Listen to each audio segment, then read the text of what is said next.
चंडीगढ़ में हम लोगों की मीटिंग हुई है, जिसमें आदरणीय नेता राहुल गांधी जी स्वयं आए थे इस अभियान की लॉन्चिंग करने हरियाणा में। तो 4 तारीख से ये प्रोसेस शुरू हो गई है और मैं बताना चाहूँगा कि जिला कांग्रेस कमेटी के अध्यक्षों का जो गठन है वो इस महीने की 30 तारीख के अंदर हो जाएगा। 30 जून के अंदर पूरे हरियाणा प्रदेश के हर जिले को जिला अध्यक्ष मिल जाए कांग्रेस का। तो एक तो ये आगे एक महत्वपूर्ण बात यह है कि सिर्फ जिला कांग्रेस के अध्यक्ष का ही नहीं, उसके बाद ये प्रोसेस चलती रहेगी और इसके बाद ब्लॉक कांग्रेस कमेटी के अध्यक्ष, मंडल कांग्रेस कमेटी के अध्यक्ष और विलेज कमेटी के अध्यक्ष और उनकी कमेटियां बनेगी। इस 30 तारीख के बाद इस पर काम शुरू होगा। एक और महत्वपूर्ण बात, जैसा कि आप लोग जानते हो कि पिछले लगभग 2 साल से आदरणीय नेता विपक्ष लोकसभा राहुल जी का ये प्रदेश में एक नया विजन लेके आए और वो था सोशल जस्टिस। सोशल जस्टिस क्या था, क्या है? उसमें ये है कि जो समाज का जो वंचित तबका है, शोषित तबका है, पीड़ित तबका है, हमारे दलित भाई हैं, हमारे ट्राइबल के लोग हैं, हमारे ओबीसी के लोग हैं, उनको कैसे हम हर जगह उनकी भागीदारी सुनिश्चित की जाए संगठन में, पार्टी के हर स्तर पर, मतलब नीचे से लेकर ऊपर तक उनको कैसे मजबूत किया जाए। साथ ही साथ पूरे देश की हर व्यवस्था में, सरकारी व्यवस्था हो चाहे, यहाँ तक उन्होंने ये भी कहा है कि प्राइवेट जॉब में भी जो हमारे वंचित तबके के लोग हैं उनको उनकी एक भागीदारी, जो उनकी हिस्सेदारी है, जितना उनका पॉपुलेशन का साइज है उसी के रेशियो में उनको हिस्सेदारी दी जाए। इसकी लड़ाई राहुल गांधी जी लड़ रहे हैं और पहले तो भारतीय जनता पार्टी के लोग, मोदी जी स्वयं और पूरी भाजपा सरकार, यहाँ तक कि सुप्रीम कोर्ट गई और सुप्रीम कोर्ट में सरकार ने कहा कि हम जाति जनगणना नहीं कराएंगे। वो सोशल जस्टिस के खिलाफ थी। लेकिन अभी कुछ दिन पहले आप लोगों ने देखा होगा, भारत सरकार ने फैसला लिया है कि हम कास्ट सेंसस कराएंगे। ये फैसला किसी भारत सरकार का खुद का फैसला नहीं है, खुद की पहल नहीं है। इसमें आदरणीय नेता राहुल गांधी जी के 2 साल के प्रयासों का ये फल है, क्योंकि यदि खुद का होता तो सुप्रीम कोर्ट जाके इसके खिलाफ में बात न रखती। तो जैसा कि राहुल जी सरकार में, व्यवस्था में हर जगह वो सामाजिक न्याय की बात कर रहे हैं, सोशल जस्टिस की बात कर रहे हैं, इसलिए सबसे पहले वो अपने खुद के कांग्रेस के संगठन में सोशल जस्टिस देने की बात कर रहे हैं। और ये कोई आज का नहीं है, ये हमने इसकी शुरुआत उदयपुर चिंतन शिविर में की, फिर रायपुर में पार्टी का अधिवेशन हुआ, वहाँ तय हुआ, और अभी हाल में अहमदाबाद के सेशन में तय हुआ। तो सबसे पहले संगठन में सोशल जस्टिस हो, इसकी बात इस संगठन सृजन अभियान के माध्यम से पूरी की जाएगी। तो जो एक्सरसाइज है इसमें ये भी महत्वपूर्ण विषय है कि इसमें जिला कांग्रेस कमेटी के जो अध्यक्ष हैं पूरे प्रदेश में, इसमें कास्ट कॉम्बिनेशन को बहुत ध्यान में रखा जाएगा। हमें हर वर्ग की भागीदारी सुनिश्चित करनी है। इसीलिए एक्सरसाइज को ऐसा नहीं है कि ये पावर किसके पास पहले होता था, प्रदेश कांग्रेस कमेटी का अध्यक्ष और एआईसीसी का प्रभारी मिलकर तय करते थे, ऐसा था ना? पहले क्या होता था, जिला अध्यक्ष कैसे बनते थे? मान जी बताइए, यही होता था। प्रदेश कांग्रेस कमेटी का अध्यक्ष और प्रदेश का एआईसीसी का इंचार्ज मिलके बैठ के आपस में बातचीत करके जिला अध्यक्ष बनाते थे। राहुल गांधी जी ने कहा नहीं, अब ऐसा नहीं होगा। जिला कांग्रेस कमेटी का अध्यक्ष नीचे से आएगा, जिसके पक्ष में पूरे जिले में आवाज होगी, पूरे जिले के हमारे कांग्रेस के कार्यकर्ता, नेता, हमारे इलेक्टेड रिप्रेजेंटेटिव्स जो हैं, चाहे हमारे एमएलएज हों, चाहे एमएलए कंटेस्ट करने वाले लोग हों, चाहे हमारे वार्डों में जीते हारे लोग हों, चाहे हमारा कार्यकर्ता हो, चाहे ब्लॉक कांग्रेस कमेटी हो, चाहे मंडल कांग्रेस कमेटी हो, चाहे हमारा बूथ का कार्यकर्ता हो। इस क्रम में हम हर ब्लॉक को जा रहे हैं, इस जिले के हर ब्लॉक में हम जा रहे हैं। इसी तरह की जैसे आज मीटिंग जिले में हो रही है, एक एक दिन में हम एक एक ब्लॉक जा रहे हैं। हमारा पूरा कार्यक्रम है और हम सब ये पूरा कार्यक्रम आपके बीच हम वो करेंगे। हम तमाम प्रेस के साथियों को ये कार्यक्रम अपना पूरा देंगे, पूरा शेड्यूल 18 तारीख तक का कार्यक्रम है। हम ब्लॉक वाइज जा रहे हैं और उस ब्लॉक में जितने भी हमारे कांग्रेस के कार्यकर्ता हैं, साथी हैं, नेता हैं, सबसे राय ली जाएगी 1 to 1। यदि वहां 100 लोग हैं, 200 लोग हैं, तो 200 लोगों से एक एक से मिलेंगे, उनकी राय क्या है, वो किसको अध्यक्ष देखना चाहते हैं भिवानी जिला कांग्रेस कमेटी का, तो वो तय करेगी। ये एक तरह से पूरी तरह से डेमोक्रेटिक प्रोसेस है जिसमें सोशल जस्टिस को ध्यान में रखा जाएगा। एक मिनट, मेरी बात पूरी हो जाए तो एक ये हो गया कि एक्सरसाइज स्टार्ट कब से है, खत्म कब होगी, किस तरह से ये आगे बढ़ेगी, इसकी प्रक्रिया क्या है बता दिया आपको। और एक बात और मैं जोड़ना चाहूँगा कि आप लोगों ने देखा होगा कि आदरणीय नेता राहुल गांधी जी ने 2022 में भारत जोड़ो यात्रा की थी और उसी क्रम में आगे उन्होंने भारत जोड़ो न्याय यात्रा की थी। भारत जोड़ो यात्रा उन्होंने लगभग 4000 किलोमीटर की कन्याकुमारी से लेकर कश्मीर तक की थी और भारत जोड़ो न्याय यात्रा उन्होंने मणिपुर से स्टार्ट किया था और मुंबई में खत्म किया था। इस यात्रा का उद्देश्य क्या था? जब उन्होंने यात्रा शुरू की थी 2022 में, उस वक्त प्रदेश में एक ऐसी स्थिति थी, उहापोह की स्थिति थी, हालात बड़े नाजुक थे। इस देश का दलित, गरीब, किसान परेशान था और एक नफरत का माहौल पूरे देश में था। तो उन्होंने यात्रा शुरू की और ये स्लोगन दिया था कि मोहब्बत, नफरत के बाजार में मोहब्बत की दुकान खोल रहा हूं। आप लोगों ने सुना होगा राहुल गांधी जी का पूरी भारत जोड़ो यात्रा का स्लोगन था कि नफरत के बाजार में मोहब्बत की दुकान खोल रहा हूं। और इसी क्रम में फिर भारत जोड़ो न्याय यात्रा की और मणिपुर से इसलिए स्टार्ट किया था कि मणिपुर में आपको याद होगा उस टाइम मणिपुर जल रहा था। मणिपुर में हमारी माताओं बहनों के साथ किस तरह का अत्याचार हुआ है और किस तरह से लाखों लोग बेघर हुए हैं, ये सबके सामने। तो राहुल जी ने भारत जोड़ो न्याय यात्रा कहाँ से स्टार्ट किया था? मणिपुर से, जहां आग लगी थी, वहां मोहब्बत का पैगाम लेके गए। तो इस संगठन सृजन अभियान का एक उद्देश्य ये भी है कि जो कांग्रेस की विचारधारा है, मोहब्बत की, भाईचारे की, सबको साथ लेकर चलने की, समावेशी राजनीति की, गरीब, शोषित, पीड़ित, वंचित, दलित, पिछड़े, अल्पसंख्यक, हमारे सवर्ण में जो गरीब भाई हैं, जो ईडब्ल्यूएस के लोग हैं, मतलब जो भी समाज ऐसा है, जो भी तबका ऐसा है पूरे समाज का जो किसी वजह से देश की मुख्य धारा में नहीं जुड़ पाया है, अवसरों में उसको उस हिसाब से मौका नहीं मिला है, तो उन सब समाज को एक साथ लेकर चलने की, उनको आगे बढ़ाने की बात।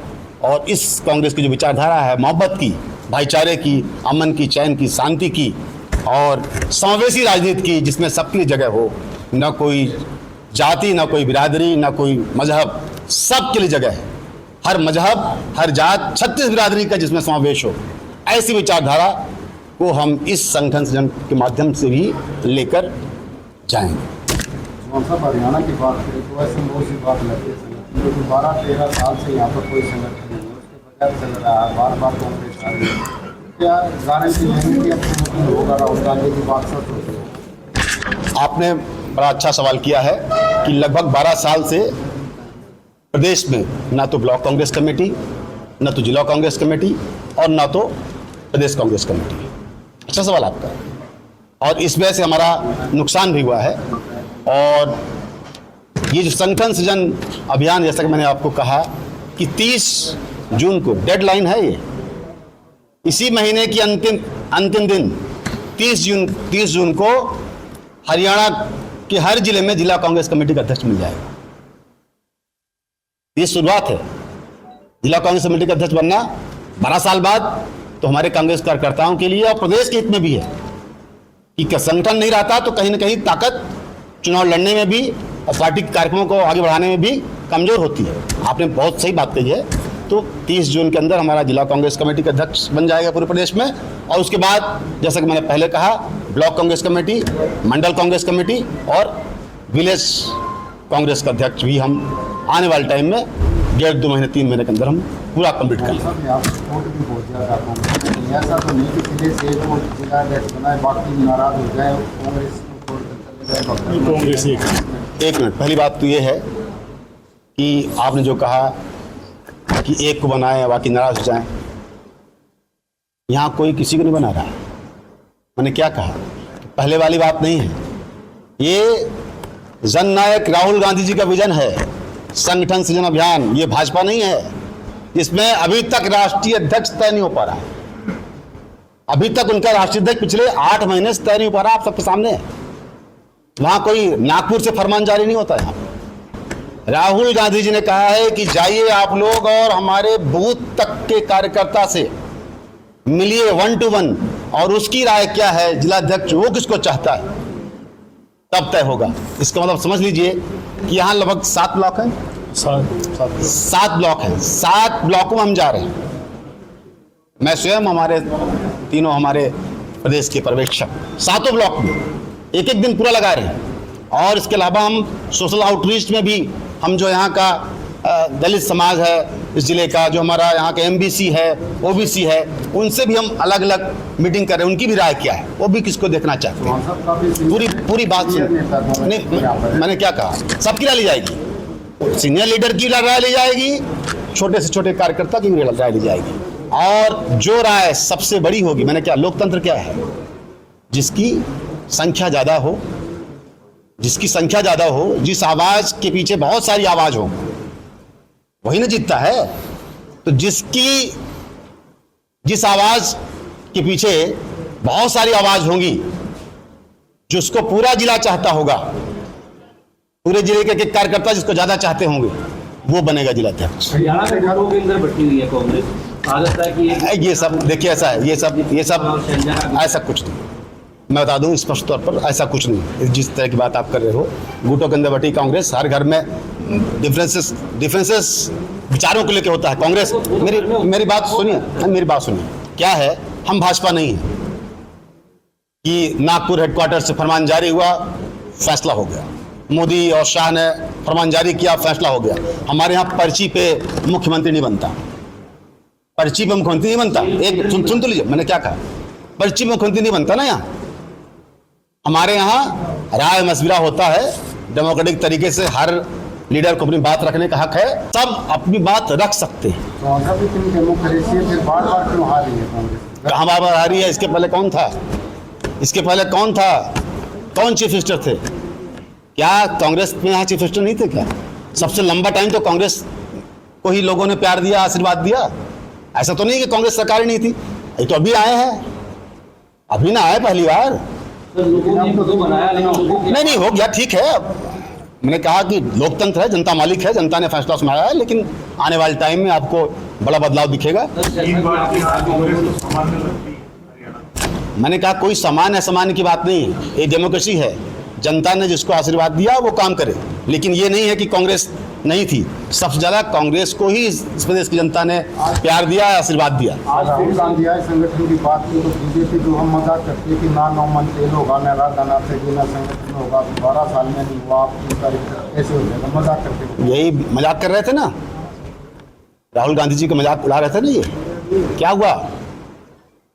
400 पार की बात कर रहे थे लोकसभा में कि अब की बार 400 पार, और लोग पूछते थे कि क्यों? इनके MP, जिनके मंत्री बोलते थे कि हमें देश का संविधान बदलना है। याद है ना लोकसभा चुनाव में? तो राहुल गांधी जी थे जो संविधान की किताब लेकर निकले, पूरे देश की हर लोकसभा में गए और देश के लोगों से कहा, देश के गरीबों से, दलितों से, किसानों से, पिछड़ों से, पीड़ितों से, कि संविधान खतरे में है क्योंकि भाजपा संविधान बदलना चाहती है, 400 पार का नारा दे रही है। देश के लोगों ने कांग्रेस को 52 से 100 पे लाया, और भाजपा जो 400 पार की बात कर रही थी, 303 से 240 पे ला दिया। एक बार सुन तो लीजिए, बात सुनिए। फिर ये जो मजाक उड़ाने वाले लोग थे ना, जब पहली मीटिंग हुई तो राहुल गांधी जी थे, मोदी जी पहली बार मीटिंग किए, NDA की बैठक किए लोकसभा चुनाव के बाद, तो संविधान किताब पे इसे सर माथे लगाया। जिस व्यक्ति का, जिस चीज का मजाक उड़ा रहे थे, जिसको बदलने की बात कर रहे थे, सर माथे पे लगाना पड़ा। वो कोई और नहीं था, वो राहुल गांधी जी ने मजबूर किया था। और वही नहीं, एक बात सुन लीजिए, वही नहीं, चूंकि मैं आज हरियाणा में हूं तो मैं फख्र से इस बात कर सकता हूं, किसानों का जो बिल था, 3 जो फार्म्स लॉ थे, नहीं वापस करेंगे, बिल्कुल लड़े थे, और हमारे 700 किसान भाई शहीद हुए। वो राहुल गांधी जी थे जिन्होंने मजबूर किया और तीनों फार्म्स लॉ इनको वापस लेना पड़ा। और इसी अभी जैसा कि मैंने पहले आपसे कहा, इसी कास्ट सेंसस के लिए, इसी सोशल जस्टिस के लिए ये कहते थे नो नो नो नो, हम नहीं करवाएंगे कास्ट सेंसस। इवन कि सुप्रीम कोर्ट गए थे, और क्या हुआ? सुप्रीम कोर्ट गए थे सोशल जस्टिस और कास्ट सेंसस के खिलाफ मोदी सरकार। और अभी 1 महीने पहले इन्होंने कहा कि हम कास्ट सेंसस कराएंगे। कौन मजबूर किया? वो राहुल गांधी जी ही थे। तो मजाक उड़ाना, टाइम पास करना, बकवास करना अलग बात है, पर हमारा नेता ऐसा नहीं है। वो जो बोलते हैं वो करते हैं, और उनकी हर बात को देर से सही लेकिन मोदी को समझ में आती है। क्या कहें? 30 का किसानों का राहुल गांधी के 37 विधायक होने के बावजूद नेता प्रतिपक्ष नहीं चुन पाए, वो संगठन क्या बनाए? वो हो जाएगा, कोई दिक्कत नहीं। अपना पहले राष्ट्रीय अध्यक्ष नहीं चुन पा रहे हैं, पिछले 8-10 महीने से, पहले वो तय कर ले, हम हो जाएगा। 3 कृषि कानून सिर्फ राहुल की वजह से गए हैं, या 13 महीने तो किसानों ने आंदोलन किया, सड़कों पर बैठे रहे, साल किसानों को पूरा सपोर्ट किसने किया? कांग्रेस ने किया, आदरणीय राहुल गांधी जी ने किया। पूरी कांग्रेस साथ खड़ी किसानों के हित के लिए। और आज बता रहा हूं, उनका ये विजन है कि वो एमएसपी को लीगल गारंटी दिलवा कर रहेंगे। आप देखिएगा, आप नहीं बैठे हैं, आने वाले टाइम में एक बात और कह जा रहा हूं, जिस तरह से कास्ट सेंसस सोशल जस्टिस पर यूटर्न लिए, जिस तरह से 3 फार्म्स लॉ पे लिए, जिस तरह से यूटर्न ये लैंड एक्विजिशन एक्ट पे लिए, उसी तरह से यूटर्न देखेगा ये एमएसपी की लीगल गारंटी पर लेंगे। एमएसपी की लीगल गारंटी राहुल गांधी जी दिलवाते रहेंगे, और ये मोदी सरकार घुटने बल टिकेगी, और वो एमएसपी की लीगल गारंटी देना पड़ेगा। चौहान साहब हरियाणा के मुख्यमंत्री रहे मनोहर लाल विजय मंत्री, वो कह रहे हैं कि कांग्रेस के पास ना कोई नेता न नहीं है, अगर वो कांग्रेस को अपनी पार्टी का देखें। अरे मनोहर लाल वो अपनी पार्टी का, क्या आप वही बात देखिए, कांग्रेस की बात करो।